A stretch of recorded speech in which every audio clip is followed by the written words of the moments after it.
శౌర్య success చూస్తే మీకు తల్లిగా చాలా ఆనందం వేస్తుందేమో కదా. అది ఎవరికైనా ఉండేదే కదండి. అంటే అందులో తెరపై ఇది అన్యూజువల్ ప్రొఫెషన్.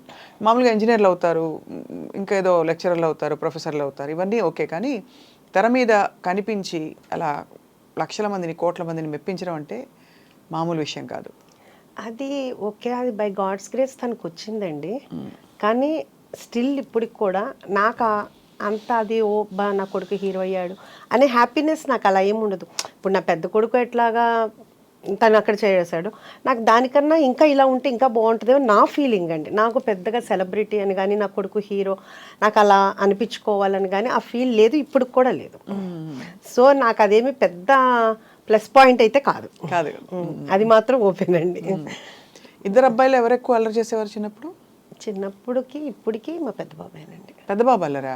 శౌర్య చూడడానికి అల్లరిగా కనిపిస్తారు, మీ పెద్ద అమ్మాయిని చూడలేదు కాబట్టి మేము చెప్పలేకపోతున్నాం. అసలు శౌర్య చాలా డీసెంట్ అండ్ కామ్ అండి. చాలా తన వలన ఎవరు ఇబ్బంది పడరు. ఇప్పుడు ఈ మాట విన్నప్పుడల్లా ఇంకో నేను ఇంటర్వ్యూలో కూడా చెప్తే ఏంటి నా గురించి ఇలా చెడ్డగా చెప్తున్నావు అని మా పెద్ద అబ్బాయి అడిగాడు. వాళ్ళ ఆవిడ చూసి చెప్పిందంట నీ గురించి అమ్మ ఇలా చెప్పారు అని. ఉన్నదే కదరా చెప్పాను అన్న. ఇప్పుడు వాళ్ళ అమ్మాయి కూడా డిట్టో వాడిని ప్రింట్ ఉంది ఇప్పుడు. అంతే కోపం, అంతే. శౌర్య అంటే మనవరాలు మీకు ఇంకా నాకు అసలు ఇందాకదే ఒక టప్ అని ఎలా అయిందనమాట, తల తిరిగింది, దిమ్మ తిరిగింది. ఇప్పుడు మనవరాలు అంటుంటే 1 year అయిపోయిందండి పాపకి, మొన్నే నవంబర్లో. సో మీరు నాయనమ్మ అయ్యారు, నాయనమ్మ అయ్యి. బట్ అమేజింగ్ అండి నిజంగా. అసలు అంటే the kind of passion you have to pursue and to do so many things. అది కదా, ఇది ఒక్కటే ఏంటంటే ఇంతలో ఏంటంటే దాన్ని మిస్ అవుతున్నాం. ఇంకా అంతకు మించి వేరే ఏం కాదు, ఇది చాలా ఎంజాయ్ చేస్తున్నాను. దాని దగ్గరికి వెళ్ళటం కానీ అలా కానీ లేకుండా ఉంది. ఓన్లీ మనం ఏంటంటే వీడియో కాల్లో చూసుకోవటం ఇది చూస్తున్నాం. మొన్న వచ్చి ఒక 1.5 months ఉన్నారు. ఇంకంతే, దాన్ని అదొక్కటే మిస్సింగ్ అయితే. ఇప్పుడైతే చాలా హ్యాపీగా ఉన్నాను అనమాట. మీరు వెళ్తూ ఉంటారు అమెరికాకి? ఇది వెళ్ళటానికి కుదరట్లేదు కదండి, ఇప్పుడు ఇది పెట్టుకున్నాను కదా, అందుకునే వెళ్ళటానికి. అవును కదా. మీరు మీ ఇష్టమైన పనితో మీరు సంఖ్యలు వేసేసుకున్నారు చాలా. అదే కదా, లేకపోతే అక్కడ బ్రాంచ్ పట్టడానికి వెళ్ళాలి కదా మరి. అంటే అక్కడ కూడా ఉందండి, ఇప్పుడు కాదు. ఆఫ్టర్ 1 year 2 years తర్వాత మాత్రం ప్లానింగ్. తప్పకుండా అక్కడ అయితే ఆల్రెడీ కనిపిస్తుంది. ఎందుకంటే అక్కడ తెలుగు వాళ్ళు, మన ఇండియన్ ఫుడ్ ఇష్టపడే వాళ్ళు, తెలుగు భోజనాలు. ఇంతకీ మనకి యుఎస్ నుంచి డైలీ ఒక 20-25 members వస్తారండి. ఓహో, ఎలాగా? వాళ్ళు చూస్తారు కదా, వాళ్ళు ఇన్స్టాలో కానీ అన్నీ చూస్తారు కదా. వాళ్ళు టికెట్ కొనుక్కోగానే ఫస్ట్ ఒకటి పెట్టుకుంటారంటే ఎక్కడెక్కడికి వెళ్ళాలని తెలిసిందే కదా. బొటిక్స్కి వెళ్ళాలి, లేకపోతే గోల్డ్ షాప్కి వెళ్ళాలి, పలానా రెస్టారెంట్కి వెళ్ళాలి, చుట్టాల ఇంటికి వెళ్ళాలని. దాంట్లో మన లిస్ట్ కూడా ఉంటుంది. సో కొంతమంది ఏంటంటే డైరెక్ట్ అంటే మన ఆంధ్ర వెళ్ళాలంటే ఫస్ట్ ఇటు వచ్చి ఆంధ్ర వెళ్తారు, లేకపోతే ఇక్కడ హైదరాబాద్లో ఉన్న వాళ్ళు గెట్ టుగెదర్ అని ఇలా పెట్టుకుంటారు.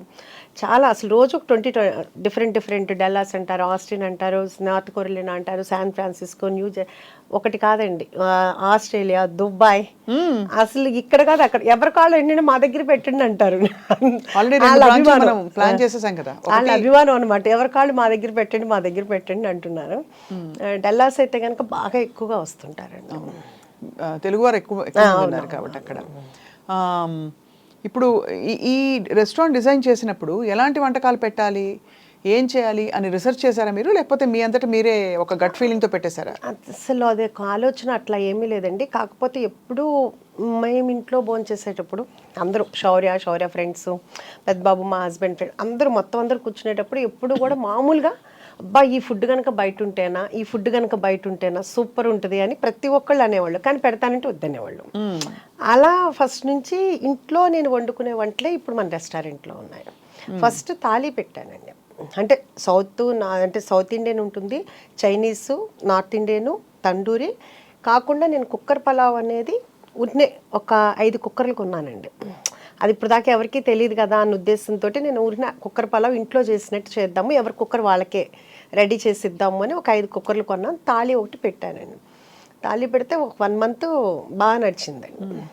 ఆ తర్వాత ఈ తాళీలు మొత్తం అండి అన్నం, పప్పు, కూర, అన్ని మొత్తం అండి. చాలా అంత మజ్జిగ పులుసు, పచ్చి పులుసు, పప్పుచారు, రసము, ఒక పులిహోర, లేకపోతే ఏదైనా ఫ్లేవర్ రైస్, ఒక స్వీటు, పప్పు కూర, ఒక ఫ్రై, రోటి చట్నీ, మొత్తం అన్ని కర్రీ, అన్ని పులుసు, అన్ని సినిమా అంతా అది బాగా ఉందండి, అది బాగా పెట్టాలని అనిపించేది. పెట్టాము అలా ఒక 1 month రన్నింగ్ అయింది, బాగుంది. కానీ తర్వాత అనుకోకుండా ఈ కుక్కర్ పలావ్ అనేది లైమ్ లైట్లోకి వచ్చేసింది.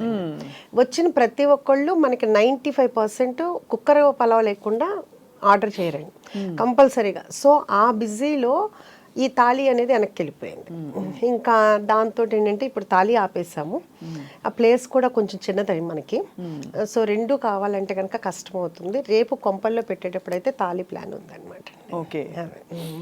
కుక్కర్ పొలం అంటే బేసిక్గా మీరు అన్ని వేసేసాక కుక్కర్లో పెట్టేసి ఆ ఇండివిజువల్ కుక్కర్ అలాగే సర్వ్ చేస్తారు. అంతేనండి, అంతే. అది కూడా ఎట్లా అంటే కనుక ఎవరి కుక్కరు అప్పుడు పొయ్యి మీద నుంచి రాగానే ఫస్ట్ డైరెక్ట్ వెళ్ళిపోవాలి, అంటే మీకు పొగలు కక్కుతా వస్తుంది అనమాట.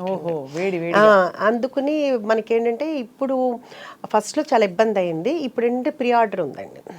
వాళ్ళు ముందే వచ్చే ముందే కాల్ చేస్తారు. కాల్ చేస్తే మనం అన్నీ చేసి పెడతాము. వాళ్ళు వచ్చిన తర్వాత మనకి చెప్తే అప్పుడు మనం ఆన్ చేస్తాము. అప్పుడు 20-25 minutes పడుతుంది. వీళ్ళు ఈలోపు సూప్స్ లేకపోతే కానీ స్టార్టర్స్ అయ్యేలోపు అది కూడా వచ్చేది. ప్లానింగ్ కావాలైతే ఇప్పుడు చాలా హ్యాపీగా ఉందండి. కాకపోతే ఇప్పుడు కుక్కర్ పలావ్లో మళ్ళీ ఫ్లేవర్స్ ఒకటి పెంచామండి. ఎలాగా అంటే ఫస్ట్ ఏమో మాంసం పలావ్, కోడి పలావ్, రొయ్యల పలావ్, వెజిటబుల్. ఇప్పుడు అందరూ ఒక్కొక్కళ్ళు 50 సార్లు 60 సార్లు తింటున్నారండి అక్కడికి వచ్చి కుక్కర్ పలావ్. ఇంకా వాళ్ళకి బోర్ కొట్టలేదేమో కానీ వాళ్ళు అలా తింటుంటే నా మనసుకు నచ్చట్లేదు. అసలు యాక్చువల్గా వాళ్ళు ఎవరూ అడగలేదు. అంటే ఒక తల్లిగా అనిపిస్తుంది కదా, అబ్బా పిల్లలకి ఏదో ఒకటి చేసి పెట్టాలి అనే ఫీల్ ఉంటుంది కదా. అట్లా నా దగ్గరికి వచ్చేవాళ్ళు వాళ్ళు అడగల, వాళ్ళు బోర్ కొట్టకుండా అదే తింటున్నారు. కానీ వాళ్ళకి ఏదో ఒకటి చెయ్యాలి అని ఇప్పుడు ఏంటంటే అన్నిట్లో పండుమిర్చి ఫ్లేవర్ కలుపుతాం, మటన్ కానీ వెజిటబుల్లో కానీ లేకపోతే కోడి పలావ్లో కానీ, అట్లాగే గోంగూర, అలాగే చింతకాయ, అలాగే అదేంటి ఇంకా అట్లా వాళ్ళకి ఏ ఫ్లేవర్ కావాలంటే మనం వాళ్ళకి అన్నీ చేసి పెడుతున్నాం అనమాట. శౌర్యకి వంట వచ్చండి? శౌర్య బాగా వచ్చండి. అంటే వంట వచ్చా అంటే రుచులు తెలుసా అని?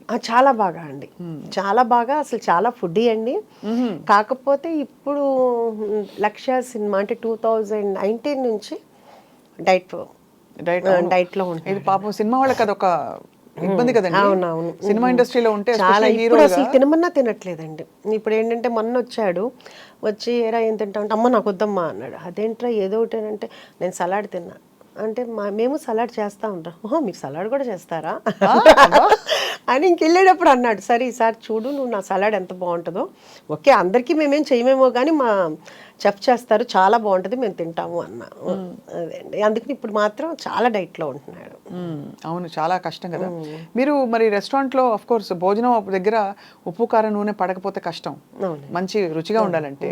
మరి మీకు ఆలోచన వచ్చినప్పుడు హెల్తీగా పెట్టాలా, ఇలా చేయాలా, హెల్త్ రెస్ట్రిక్షన్స్ ఉంటాయా అని మీరు ఏం ఆలోచించారు ఉష గారు? అంటే నేను మనమైనా ఇంట్లో కూడా చేస్తాం కదా, ఇప్పుడు ఇంట్లో కూడా ఆలోచిస్తాం కదా. అంటే నేను ఇంట్లో ఎప్పుడు అలా ఆలోచించలేదండి. ఎవరైనా డైట్ చేస్తాననే నేను ఒకటే చెప్తాను, డైట్ ఎందుకు చేయాలి, తినేటప్పుడు తినండి, ఎక్సర్సైజ్ చేసేటప్పుడు ఎక్సర్సైజ్ చేయండి.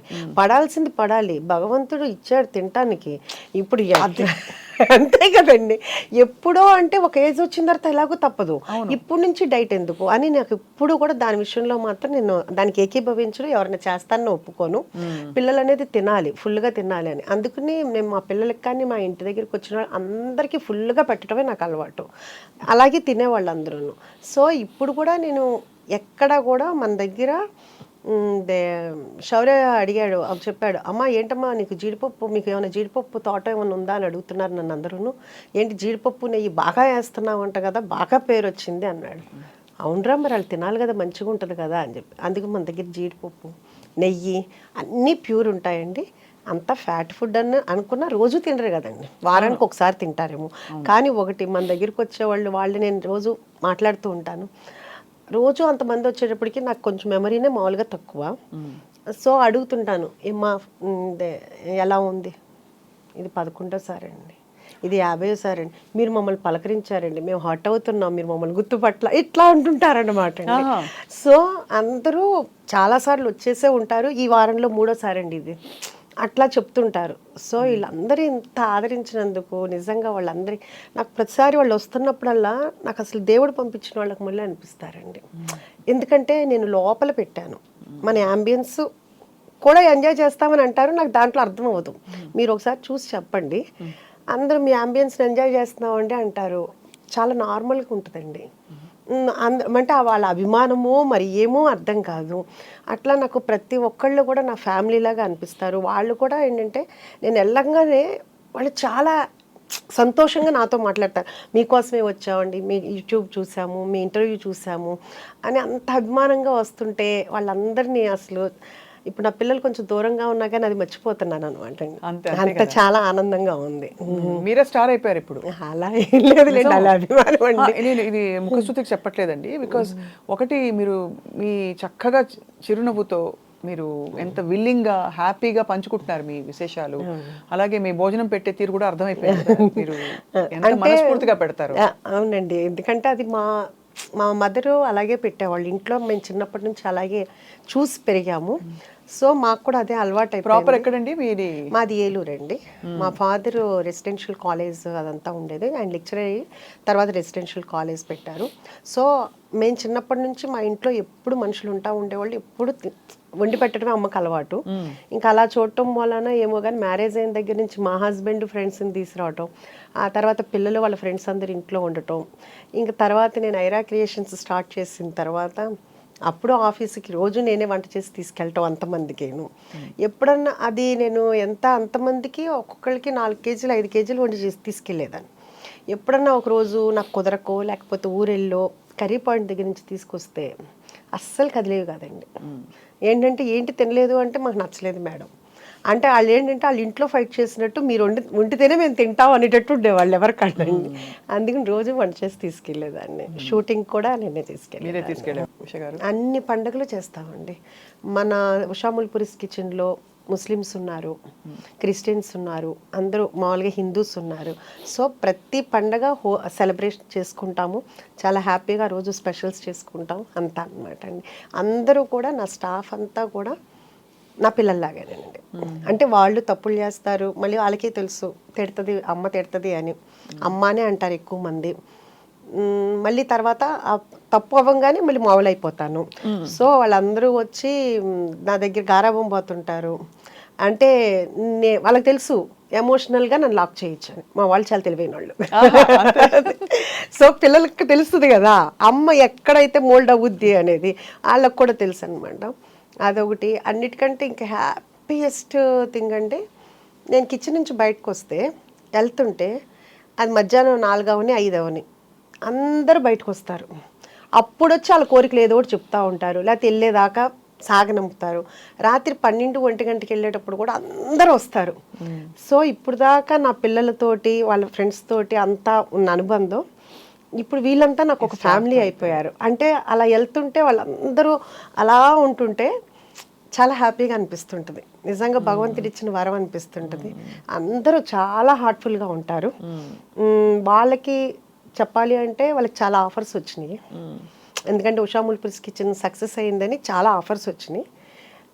నాకన్నా డబుల్ శాలరీ ఇస్తానని కూడా వచ్చారు. కానీ వాళ్ళు వెళ్ళలేదు, వాళ్ళు కూడా నాకు చెప్పలేదు. ఎవరైతే ఆఫర్ చేశారో వాళ్ళ ద్వారా నాకు తెలిసింది. నేను అడిగాను ఏంటంటే ఏముంది మేడం చెప్పేదేముంది, మంది ఇదే కదా, దానికి ప్రత్యేకించి చెప్పేదేముంది అన్న వాళ్ళందరికీ కూడా నిజంగా చాలా హ్యాట్స్ ఆఫ్ అండి. మీ ప్రేమంతా మీ కళ్ళలో కనిపిస్తుంది. నాకు ఏదన్నా బాధ్యత ఉంది అంటే వాళ్ళకి నేను కంపల్సరీగా భగవంతుడు నన్ను కనికరిస్తే నేను వాళ్ళకి చాలా చాలా చేయాలని అయితే చాలా ఉంది. బంగారంలో చేస్తారు చాలా. ఎందుకంటే చాలా బాగుంటారండి అందరూ. ఒక్కళ్ళు కాదు, వాళ్ళు వెళ్ళిపోయి మళ్ళీ తర్వాత ఒంట్లో బాగాలేదనో వాళ్ళ పేరెంట్స్కి బాగాలేదనో వెళ్తారు, మళ్ళీ 1 మంత్కి మళ్ళీ మన దగ్గరికే వస్తారు. ఇప్పుడు దాకా ఎవ్వరూ కూడా వెళ్ళిపోయి వెళ్ళలేరండి అంత ఇదిగా. అందుకని సో నాకు నన్ను కట్టుబడేశారు వాళ్ళ ప్రేమతో. మీ ప్రేమ కట్టిపడేస్తుంది. సో అయితే మరి ఇంట్లో వంటలు అవుతాయా? మరి రెస్టారెంట్ నడుస్తుంది కాబట్టి ఇంట్లో వంట వేరా? కంపల్సరీగా అండి. మా హస్బెండ్కి ఇన్ని సంవత్సరాల్లో మళ్ళీ నా చేతి వంటే తినాలి. రోజు పొద్దున్నే ఒక 2-3 కూరలు చేయాల్సిందే, తినాల్సిందే. ఇంకా ఆయనకి అదొక ఫీలింగో ఏమో తెలియదు. ఇక్కడ తినండి అని అన్నా కానీ ఇంకా కాదు, మళ్ళీ నేనే వండాలి అంతాను. అందుకని నేనే వండుతాను. అంతే కదా, మ్యాక్సిమం వండుతాను. ఎప్పుడన్నా క్యాటరింగ్స్ అవన్నీ హడావుడి ఉండి అలా ఉంటే ఎప్పుడన్నా తప్పితే. శౌర్య రెస్టారెంట్కి వచ్చినప్పుడు ఏం తింటారు? శౌర్య రెస్టారెంట్లో ఇప్పుడు దాకా ఏం తినలేదండి, ఎక్కువగా రాడు. ఎందుకంటే గుర్తుపట్టేస్తారు అందరని. అంటే తనేమంటాడంటే అందరూ డిస్టర్బ్ అయిపోతారు, అందరూ ఫుడ్ తినకుండా వచ్చి ఫోటోలు దిగటము అట్లా ఉంటుంది కదా. అందుకు ఫస్ట్లో ఒక 2-3 టైమ్స్ వచ్చాడు, మళ్ళీ మొన్న వచ్చాడు, ఇంటికే వస్తాడు. ఇంట్లో అయినా ఇప్పుడు డైట్ అయిపోయింది కదా బాగాను, కాకపోతే అప్పుడు మళ్ళీ నేనే వండి పెడతాను ఇంట్లోనే. అది అంటాను. సో మరి ఇప్పుడు అంటే ఈ స్కీమ్ ఆఫ్ థింగ్స్లో మీకు ఇలా రెస్టారెంట్ ఎక్స్పాన్షన్ అవుతున్నప్పుడు మరి సినిమా ప్రొడక్షన్ అనేది ప్రస్తుతానికి అంటే స్టోరీస్ అయితే వస్తున్నాయండి. మా హస్బెండ్ వింటున్నారు. బాగా నచ్చి చేయాలనుకుంటే అప్పుడు అది భగవంతుడు ఆయన ఇదితో తప్పితే మనకి ఇప్పుడేం పెద్ద ఐడియా అయితే లేదండి. చూస్తూనే ఉన్నాం కదండి, ఇప్పుడు సినిమాలు అనేది చాలా కష్టంగా ఉంది. అంటే ఏ సినిమా ఆడుతుందో తెలియట్లేదు. సో ప్రశాంతంగా హ్యాపీగా నన్ను ఇష్టపడి చక్కగా నా ఫుడ్ ఇష్టపడి ఉన్న వాళ్ళ ఇది వదిలేసుకుని అంత కష్టంగా వెళ్ళాల్సిన అవసరం లేదు. నచ్చితే ఫ్యూచర్లో చెయ్యొచ్చు. ఇప్పుడైతే నాకైతే మాత్రం నా గోల్ అయితే మాత్రం ఇది ఎంతవరకు ఎక్స్పాన్షన్ చేయగలిగితే అంతవరకు ఎక్స్పాన్షన్ చేయాలి. అలాగే నా డ్రీమ్ ఏంటంటే కనుక సీనియర్ సిటిజన్స్ ఒక ఆర్ఫనేజ్, అంటే ఏంటంటే ఈ సీనియర్ సిటిజన్స్ ఆర్ఫనేజ్ పక్కనే పెడితే పిల్లలకి ఏదన్నా అయితే మనం చూసుకునేటట్లయినా. చాలామంది నేను అనగానే అబ్బా మేముంటాం సీనియర్ సిటిజన్స్కి వచ్చి అక్కడ అంటే అందరూ నా ఫ్రెండ్సేనండి. మళ్ళీ ఎవరో అంటే ఎవరి కాళ్ళు ఏంటంటే అందరికీ పిల్లలు బాధ్యతలు అయిపోతే తర్వాత ఎలా ఉంటాము, అందుకని అందరం కలిసి అట్లా ఉంటే బాగుంటుందని. అది వేరే తప్పు కాదు యాక్చువల్గా, మన అమ్మల తరంలో అది తప్పు అనుకోవచ్చు. కానీ ఇప్పుడైతే ఏంటంటే కనుక అది కూడా ఒక కమ్యూనిటీ. ఇప్పుడు మనం అపార్ట్మెంట్లో ఎట్లా ఉంటామో అది కూడా ఒక అపార్ట్మెంట్లో ఉండట్లేదండి. చాలా మంది ప్లాన్ చేసుకుంటున్నారు కూడా. అవును, దట్ వాళ్ళ ఫ్యూచర్ కి వాళ్ళకు ఉండడానికి కావాల్సిన ఒక మంచి కంఫర్టబుల్ హోమ్ చూసేసుకుని అది తర్వాత వెళ్ళిపోదాం. కాబట్టి అది తప్పేమీ లేదు మీరు అన్నట్టు. అందుకని అయితే మీలాగా బీభత్సమైన ప్రాక్టికాలిటీ, ఒక ఫిలసాఫికల్ అవుట్లుక్ ఉన్న వాళ్ళు తక్కువ మంది ఉంటారు ఉష గారు. మామూలుగా అందులో మీరు సంప్రదాయంగా పెరిగారు కాబట్టి దాదాపు అందరూ పిల్లలు మనవలు తర్వాత వాళ్ళు చూసుకోవాలి, కలిసి ఉండాలి, ఇలాంటివన్నీ చాలా పెట్టేసుకుని మనకి మనం బంధనాలు వేసేసుకుంటాం. అంటే అది ఎవరి అభిప్రాయం వాళ్ళది కదండి. తప్పులేదు, అలా తప్పని కాదు అలాగా. బట్ మీరు మిమ్మల్ని చూస్తే చాలా ముచ్చటేస్తుంది. అంటే మీరు ఎలా అయితే మీ టైంని చక్కగా ఒక డైరెక్షన్లో పెట్టాలని డిసైడ్ అయ్యారు. అంటే నాకు ఎప్పుడు ఏమనిపిస్తుంది అంటేనండి, మన అవసరం ఉన్నప్పుడు ఎవరికైనా అది మన అవసరం లేనప్పుడు నేను ఫంక్షన్ పిలిచినా పెద్దగా వెళ్ళాలండి ఎవరి దగ్గరికైనా, చాలా తక్కువ. కానీ నా అవసరం ఉందని వాళ్ళు చెప్పినప్పుడు అది మిడ్-నైట్ అయినా కానీ నేను వెళ్తానండి. అంటే అప్పుడు మన ప్రెజెన్స్ ఉండాలి. ఇప్పుడు ఫంక్షన్ అంటే ఒక హ్యాపీనెస్ అంటే ఓకే కుదిరితే వెళ్తా, అది వేరే విషయం. లేకపోతే అంతమందిలో ఒక 1000 మందిలో మనం వెళ్ళినా వెళ్ళకపోయినా ప్రాబ్లం లేదు. వాళ్ళకి అవసరం ఉన్నప్పుడు మనం చేయాలి అనేది నా ఫస్ట్ నుంచి ఉన్న ఇదండి. సో అందుకని నాకు ఇట్లా ప్రాక్టికల్గా అనేది అలవాటు అయ్యిందో మరి ఏమో తెలీదు.